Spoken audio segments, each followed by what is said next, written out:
reaffirmed my strong support for Israel's right to defend itself.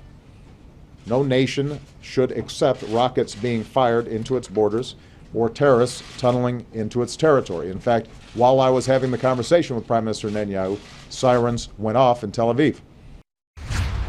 Netanyahu is doing exactly the right thing, and I stand by him. And I would hope the president behind the scenes is telling him that we will not get in his way until Netanyahu believes the job is done. And we just heard not too long ago that another offensive had started. Brian Shaposhnik is with us from Israel. Brian, welcome. Good afternoon, Jerry. Thank you for having me again. What have you heard about yet another offensive tonight? Well, we've here in Israel just been hearing that the offensive is continuing, and the IDF is doing whatever it takes, whatever is necessary to make sure that we can reach a peaceful and quiet solution to this conflict for once and for all. And do you feel that in the last 24 hours or so, support has been there from the Israeli people for this particular move?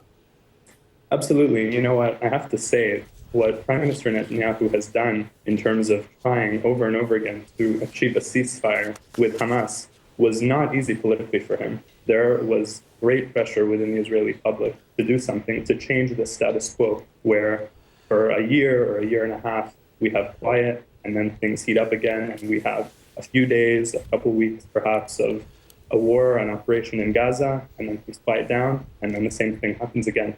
So that was not an easy decision for him to do, and he took a lot of heat from it, both from the public and from even members of his own governing coalition.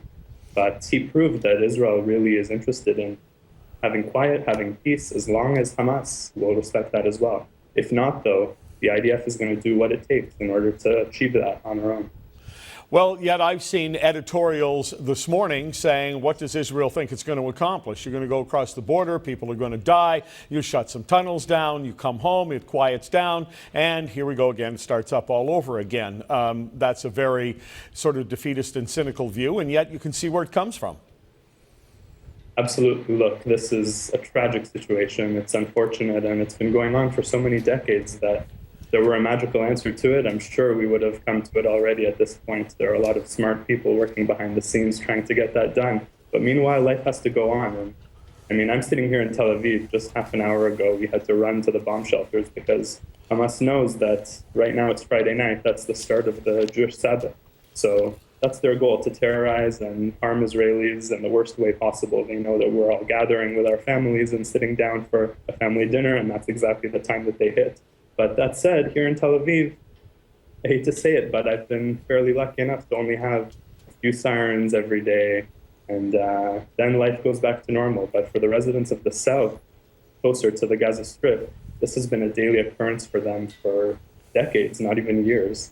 So it's definitely not an easy situation. And people are thinking, what will come out of this operation? But if the choice is to do nothing and to allow the situation to continue as is, or to try something and see if perhaps we can accomplish something, definitely something has to be done. Israel is calling up more reservists, and what does that do to life as normal in Israel? These are people with jobs and families, and now suddenly they've got another responsibility.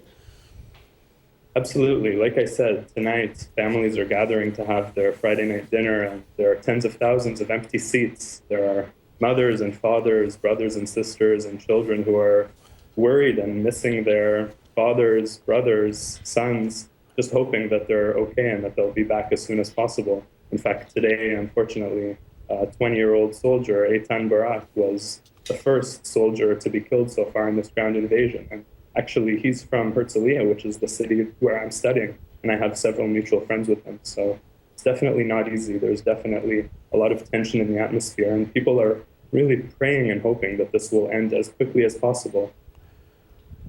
So you mentioned you have mutual friends with that individual. Do you know people who have gone across the line and into harm's way, so to speak? Yeah, actually, I'm studying with several people who have been called back to reserve duty at my university. And it's hard to imagine for me coming from Canada that I have these classmates who are going and serving in their reserve duty for a few days, and then their shift ends and they come back and they come to class as if nothing happened. They're just studying, and then they go back and do it again. So you're there from Canada. How much do you feel a part of what's going on there today? I definitely feel a part, and the sense of community here and unity is really strong. But at the same time, I want to say the responses that I've been getting from Israelis about Canada's role here is just remarkable. Stephen Harper, I have to say, is a household name here. Israelis are so thankful and so grateful. They really won't stop telling me every time the Canadian government releases a statement supporting Israel and being brave enough to speak the truth and not be afraid of, upsetting certain people. Israelis really appreciate that, and they know.